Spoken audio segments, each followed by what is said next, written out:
Welcome back, art heads. Did you miss me? It's James Combe, the guy on the bike, and hey, there's Betsy Baker. And today we're coming to you from Chelsea, Paula Cooper Gallery, and we're gonna run in here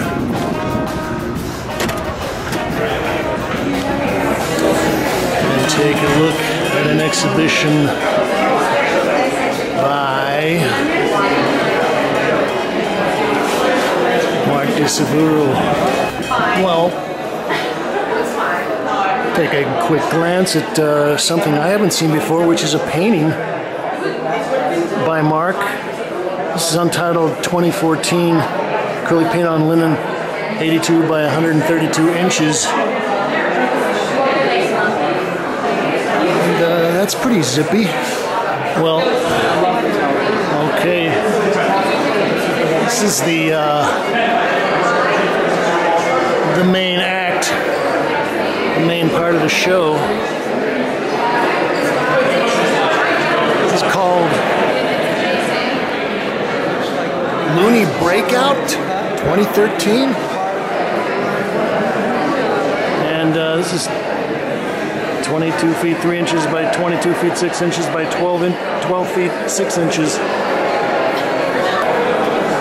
This gallery space is huge. And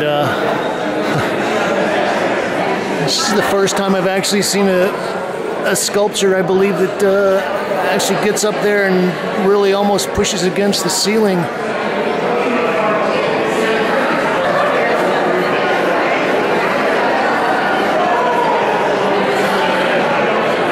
Oh gosh, hey, there's the artist.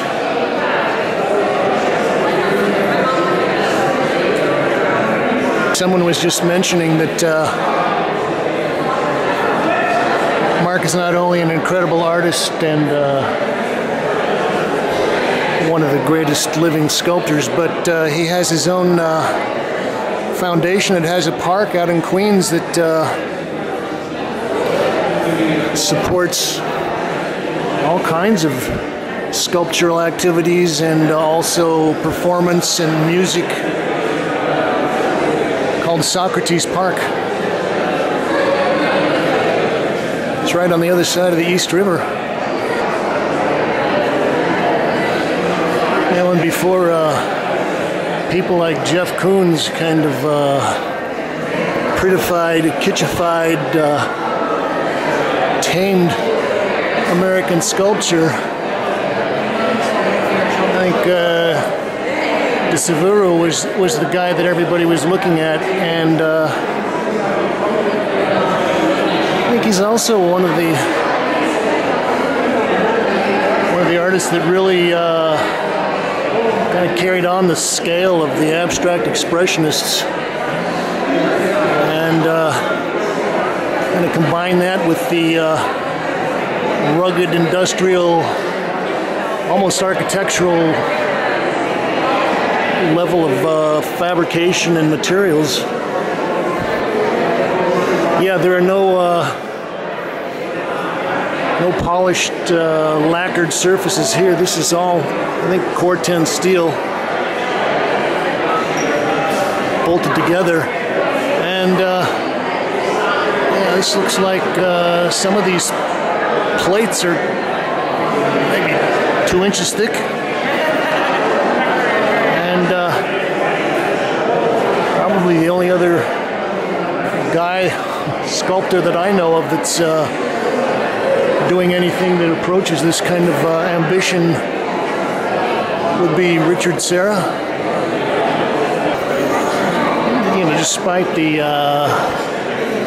mass and the scale and the ruggedness, there's a kind of a playfulness and certain kind of a lightness. It makes me think of a little Miro character.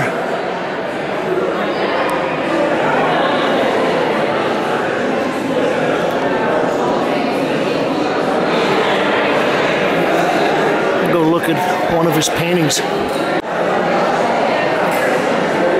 Well, this is untitled, circa 1995. And it's acrylic paint on canvas, 112 by 130 inches.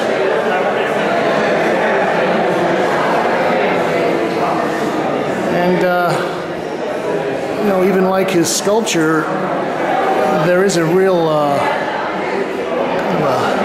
note of the decorative. The patterning is almost, it recalls Matisse or the whole pattern decorative thing.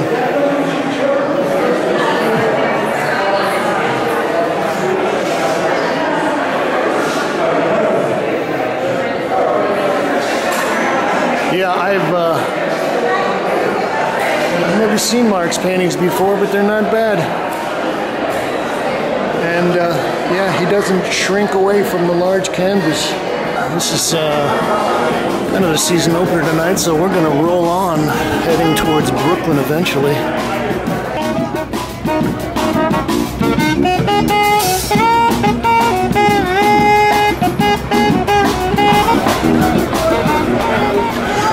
Well, we're up here in the heart of Williamsburg on North 9th Street, and I don't even know if I'm going to be able to get through the door. This is the 20th anniversary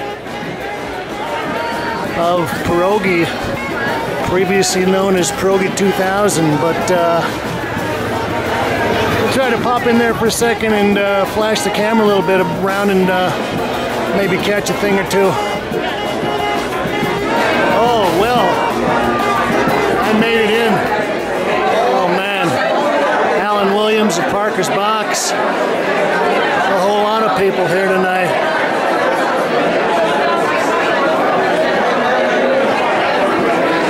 Well, 20 years for Pierogi, and I'm not sure, but there's probably something like 140 or 50 artists in this show. And that was a Kathy Bradford painting. It's a Ken Butler instrument.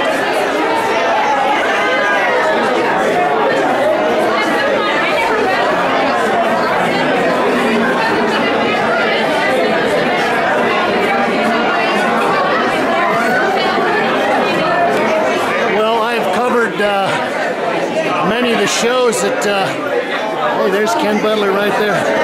Many of the shows that Joe has put on here over the years. And, oh, there's Susan, Joe's wife. And this is kind of, I guess you could say, the end of an epic. Pierogi started out as one of the first 4 or 5 galleries here in Williamsburg, and then we got to see the whole rise, and it's a David Brody painting, Joyce Pensado, Nina Bavasso. We got to see the whole Williamsburg art scene blossom. And then, about 10 years later, we got to see the whole thing go down the tubes. It's like a William Pojeda. Jeez, Joe never did ask me to be in the show here. Lori Ellison.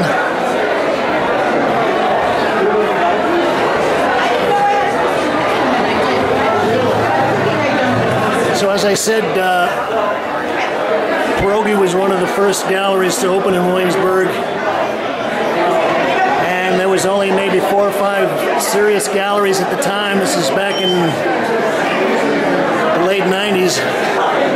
Ward Shelley. One of my neighbors and well, remarkably, now he's back to being one of the only 3 or 4 galleries that are left in Williamsburg again.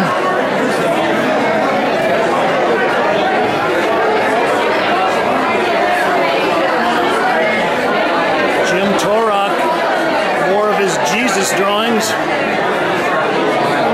James Sienna, he's an artist that got his start here.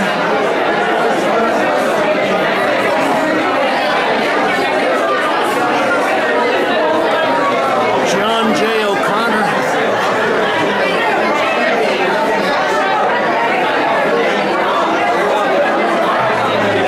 James Esper. Bruce Pearson. Well, I'll tell you, there's David Brody right there. It is so hot in here that it's almost like a cloud of mist hanging over the gallery space. I better get out of here before I pass out. Oh, this is actually pretty cool stuff.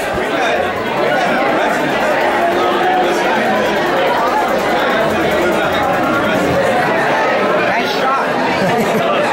Andrew Gensel.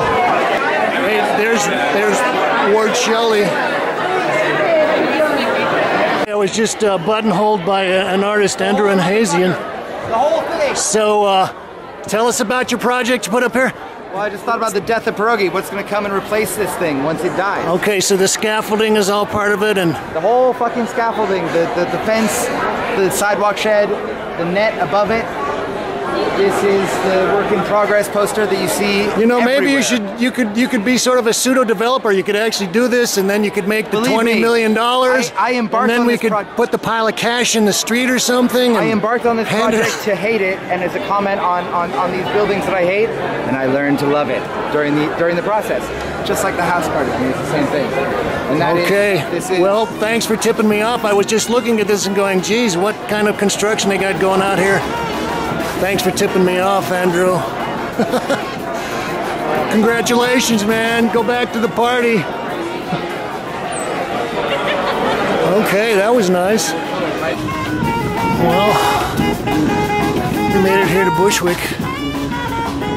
So, we're gonna pop into Storefront 10 Eyck or 10 Eyck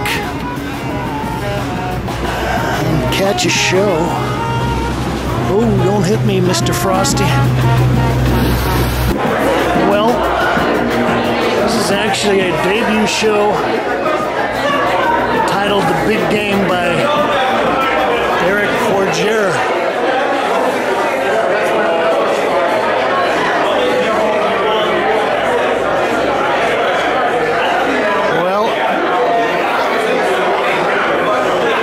Just take a quick run through because I'm about dead and I don't know how long my batteries are going to hold out.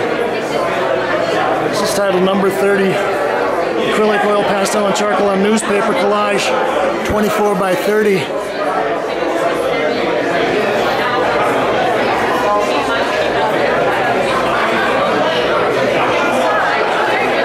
I like the texture of the collage, and sculpture. This is titled Single Coverage.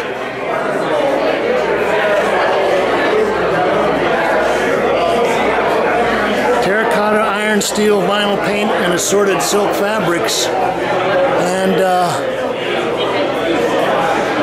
think it's nice that Derek has got the mixture of mediums and the real fabric hanging in there. Well, looks like they got a nice crowd in tonight. It's another smaller sculpture, and I like his color sense.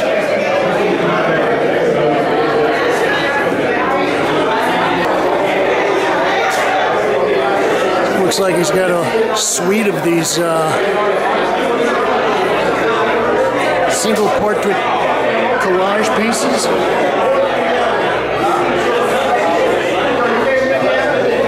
These are all just numbered, and they're all about 24 by 30 inches. This one's a little chunkier.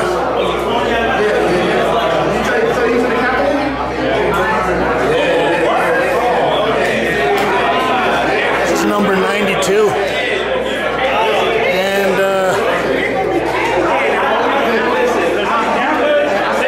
the frame is a nice way to present these.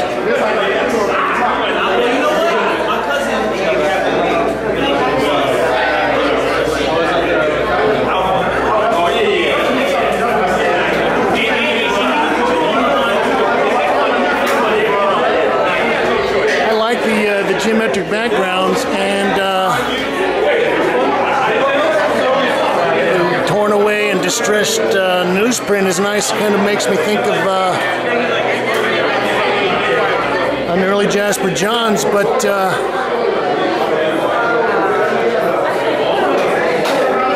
this is a very nice one. This is number 14. This has got a much drier sense with the paint.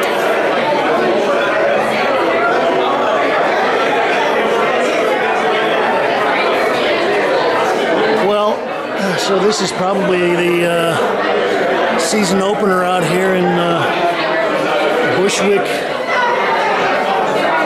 Oh, so this is a larger version of the other little piece that we saw in the corner. Please do not touch, because I wanted to push that curtain out of the way. A bunch of torsos in there. And some of these old found machine parts make me think of some of Robert Indiana's constructions from the mid-60s.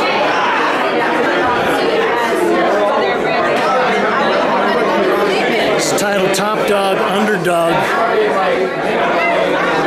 Terracotta vinyl paint, wooden wagon wheel.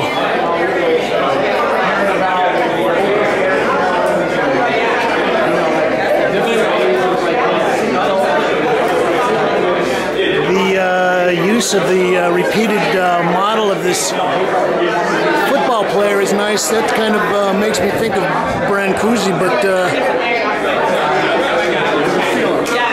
found wheel and the dry colors are very nice.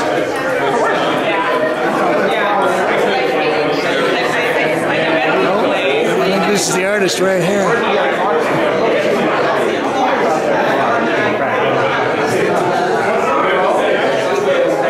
So this is the largest piece in the show. This is titled Stack. Acrylic oil, pastel and charcoal on newspaper collage, 76 by 90.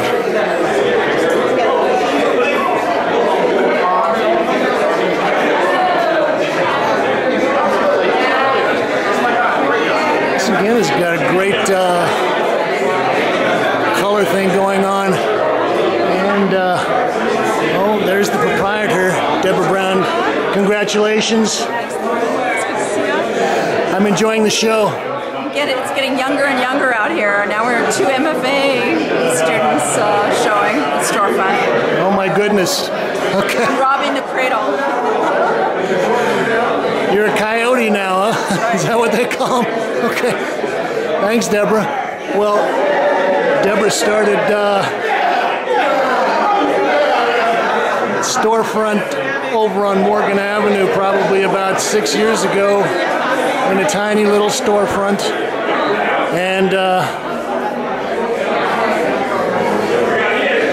she moved over here a couple of years ago, and a lot of people have kind of come to the realization that this might be the new direction for Bushwick. A area that's north of Flatbush Avenue. we snagged Derek Fordjour. Congratulations. Thank you. Tell us about the big game. The big game is a lot of fun on the surface, and it invites you to look a lot deeper to see what's going on. It's all metaphorical. Okay, so you're dealing with the football and the whole idea of the hero, and a lot of this is kind of like the masculine aspect of America. And, there you go. And the whole deal. Tell us a little bit about your technique, the collage and the... Yeah, well, I started that technique because I couldn't afford canvases, and I couldn't afford paints, and I'm a painter. And I saw a painting that I fell in love with, and I wanted to mimic the technique, and I could only afford to do it in paper. And so I started with these very simple charcoal drawings, and over time, I kind of worked it up and added more and more and started embedding paintings, and I just kind of got carried away. And I really love the tension, you know, being torn down or built up. They are beautiful, and they got a wonderful dry surface on there, and I think it got a great color sense. Anyway, I know you're saying that you're kind of a bashful guy, so I'll let you get back to your adoring crowd. Congratulations. Thank you so much. This is your debut show out here, right? Thank you, absolutely. All right, congratulations, Derek. Way to go. Thanks. This is James Combe wrapping up a marathon of season openers,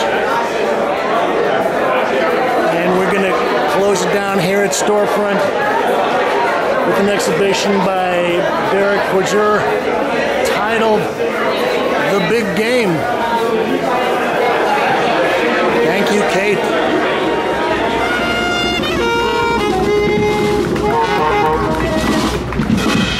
Whoa. Thank you. Hey, thank you guys for the underground horns. If you like what you hear. The underground horns. All right.